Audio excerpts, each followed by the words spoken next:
Selamat siang dan salam sejahtera.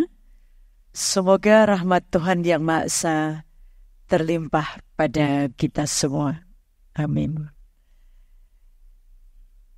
Jalan-jalan ke pantai Gua Cina. Foto selfie dengan penuh gaya. Selamat datang di Cakrawasina. Semoga bertambah luas wawasan ilmunya.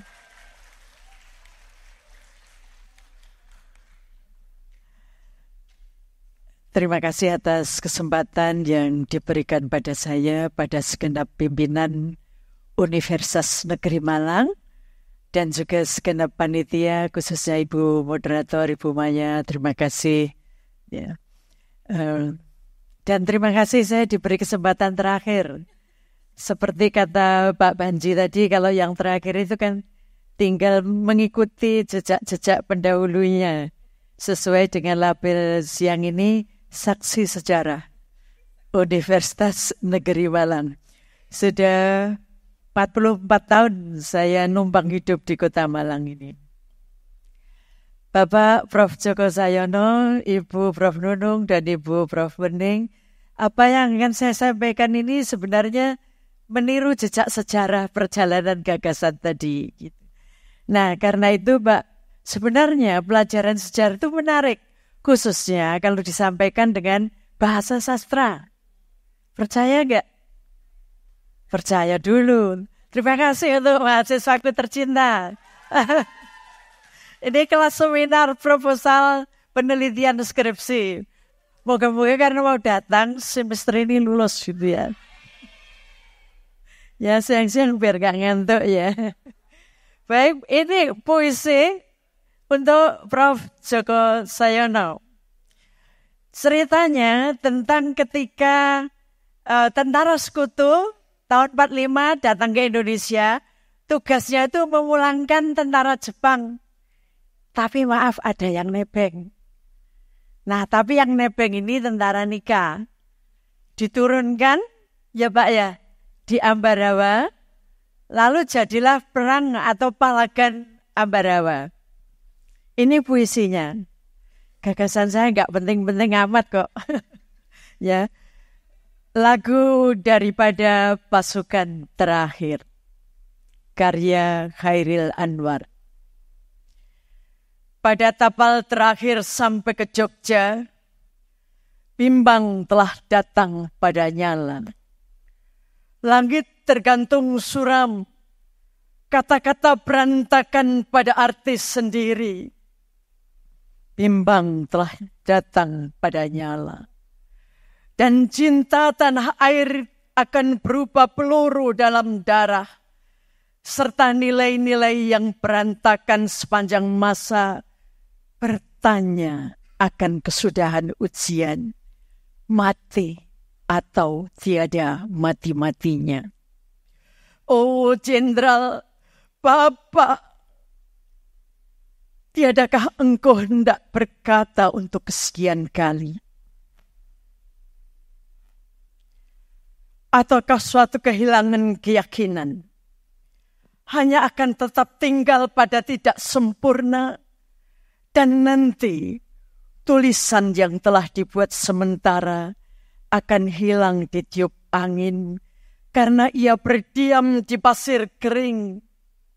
Oh Jenderal, kami yang kini akan mati tiada lagi dapat melihat kelabu laut renangan Indonesia.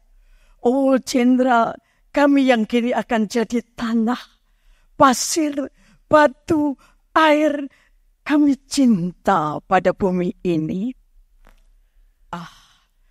Mengapa pada hari yang sekarang matahari sangsi akan rupanya dan tiada pasti cahaya yang akan dikirimkan ke bumi?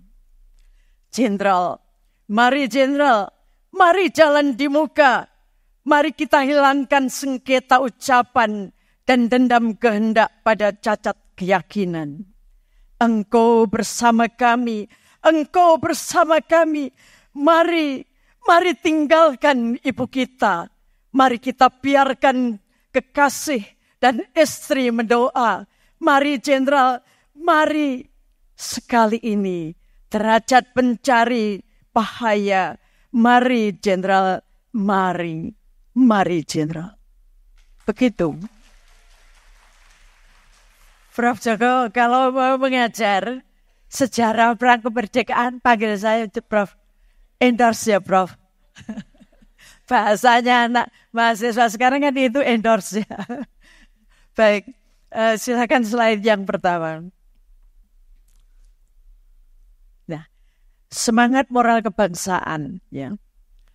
Apa tujuannya? Pembelajaran semangat moral kebangsaan melalui karya sastra itu untuk mengonstruksi karakter peserta didik dalam kaitan untuk mempertahankan eksistensi kebangsaan. Tujuan besarnya begitu. Lanjut slide kedua.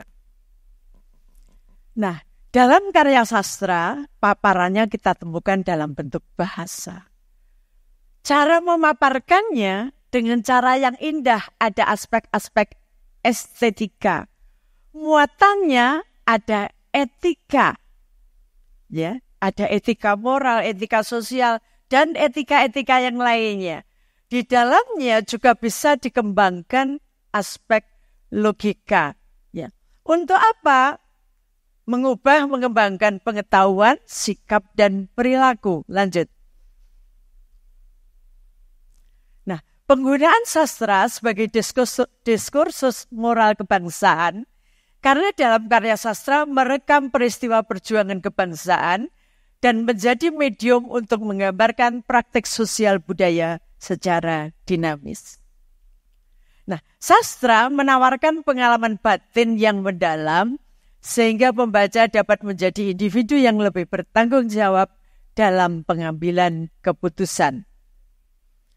Pengulangan nilai-nilai moral dalam karya sastra, jadi kalau terus-menerus membaca puisi, prosa, cerpen yang di dalamnya memuat nilai kebangsaan, satu saat akan memberikan kontribusi pada pembentukan karakter peserta didik. Lanjut. Nah, peran sastra dalam pendidikan moral, sastra tidak hanya sebagai sarana hiburan, tetapi juga sumber pengembangan tentang sejarah, nilai moral, dan pengetahuan lain, literasi yang lebih luas untuk mengonstruksi komitmen kebangsaan secara luas. Karena itu, prosa, puisi, drama, bahkan film dapat menjadi sumber pembelajaran sastra dan menjadi pintu gerbang pertama membangun literasi kecintaan kepada negara yang akan dihuni dan dicintainya. Gitu. Lanjut. Nah, bagaimana design thinking ini digunakan? Nah, ini sebenarnya Ibu Prof. Ening pinjam dari teori ekonomi. Bagaimana mendesain cara berpikir siswa ya, dan sekaligus memenuhi kebutuhan-kebutuhan belajar mereka. Ada beberapa tahapan. Yang pertama adalah empati, definisi, ideasi, prototipe, dan terakhir adalah pengujian. Pada tahap empati, siswa ditanya, kamu ini inginnya apa? Pengen belajar apa? Passionmu apa? Ditanya. Jadi kalau belajar bahasa Indonesia, Bu, saya ingin jadi entrepreneur. Bidang apa? Pariwisata. Boleh. Maka seluruh pembelajaran teks yang sifatnya reseptif maupun produktif untuk mengayakan kawasan pengetahuan tentang pariwisata. Sehingga nanti ada didefinisikan kebutuhannya, dibuat deskripsi seperti apa ideasinya, merumuskan masalah dan kebutuhan utamanya, lalu dibuat prototipe kebutuhan dan sekaligus juga bagaimana itu nanti akan dihasilkan. Izin minum ya, tadi membaca puisi kok jadi haus. Izin minum sebentar.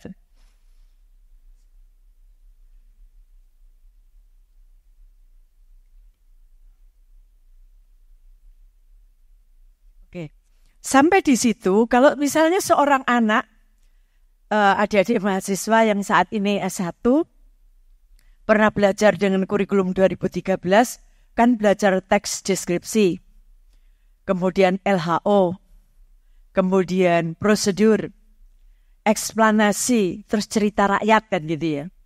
Nah itu kalau memang misalnya seseorang itu ingin menjadi seorang entrepreneur di bidang pariwisata, mulai deskripsi sampai cerita rakyat itu boleh belajar dengan tema besar pariwisata. Seperti itu. Sehingga nanti setelah belajar bahasa Indonesia, menuntaskan seluruh program kurikulum, dia memiliki literasi yang lebih baik daripada hari ini belajar tentang teks deskripsinya halaman sekolah, LHO-nya kolam sekolah, ya. Kemudian prosedurnya cara memasak mie titik-titik, mengambil uang di ATM. Nah ini pengetahuannya tidak seutuh kalau menggunakan design thinking ini. Lanjut. Nah ini, puisi yang saya bacakan tadi, mengapa perang? Ini bagiannya apresiasi sastra. Ya. Udah dilanjutkan. Ya. Kalau misalnya belajar lebih lanjut tentang kawasan wilayah Ambarawa, ini lewat teks deskripsi. Eksplorasi manusia dan penduduknya, teks narasi. Penguasaan hasil bumi, produk pengetahuan, dan sebagainya, teks-teks yang lainnya. Apa yang diperlukan sebagai bangsa? Ya, misalnya ini nanti bisa teks argumentasi atau teks persuasi. Lanjut. Nah, ini misalnya belajar cerita rakyat Danau Toba. Judulnya kan asal mula Danau Toba. Kita itu terlalu banyak dicekoi kata mengutuk. Loro Jonggrang mengutuk, Batu Menangis mengutuk, Danau Toba mengutuk, Tangkuban Perahu mengutuk. Kita terlalu banyak menyimpulkan mengutuk sampai lupa bahwa di balik mengutuk itu ada kawasan pengetahuan yang sangat luas yang sebenarnya bisa dipelajari oleh siswa. Jadi misalnya, asal mula Danau Toba, teks sastra. Peristiwa geologisnya, teks eksplanasi. Kawasan wisatanya, teks deskripsi. Destinasi wisatanya, ya, ini misalnya destinasi wisata atau kawasan bisnisnya bisa banyak teks ini. Wisata alam, wisata budaya, wisata belanja, wisata kuliner, dan seterusnya. Lanjut. Yang terakhir. Nah, dengan design thinking ini ya, ada proses transformasi berpikir sebenarnya. Yang menguatkan literasi, ya. Sehingga kalau misalnya tadi, sejarah itu tidak hanya sebagai informasi pengetahuan, nanti dapat menjadi produk-produk kontemporer yang sangat menarik. Ya. Kalau ini misalnya terjadinya Danau Toba tadi, ya, ada merchandise. Awalnya kan cerita rakyat Danau Toba menjadi naskah tulis. Kemudian ada film Danau Toba, ada komik Danau Toba, ada animasi Danau Toba, ada merchandise Danau Toba, ada komunitas sosial Danau Toba, merek dagang Danau Toba, dan ada dosen yang rumahnya di Jalan Danau Toba. Ya kan? Ada ya Bu ya? Nah, inilah sebenarnya kawasan yang ingin kita buka dengan design thinking itu.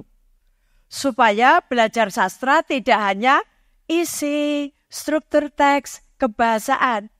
Jadikan sastra sebagai titik awal untuk mengantarkan generasi 5.0 ini luas pengetahuannya, punya cita-cita karena hidup kita semakin pragmatik. Kalau hidup kita semakin pragmatik, berarti memang ada langkah-langkah yang nyata yang membuat seseorang itu bisa menjadi eksis di tengah-tengah komunitasnya, menjadi lebih kreatif dan menjadi lebih produktif. Pas, kurang 4 detik. Begitu Ibu Moderator, Bapak Ibu sekalian, terima kasih. Mohon maaf kekurangannya. Billahi taufik wal hidayah. Wassalamualaikum warahmatullahi wabarakatuh. Waalaikumsalam warahmatullahi wabarakatuh.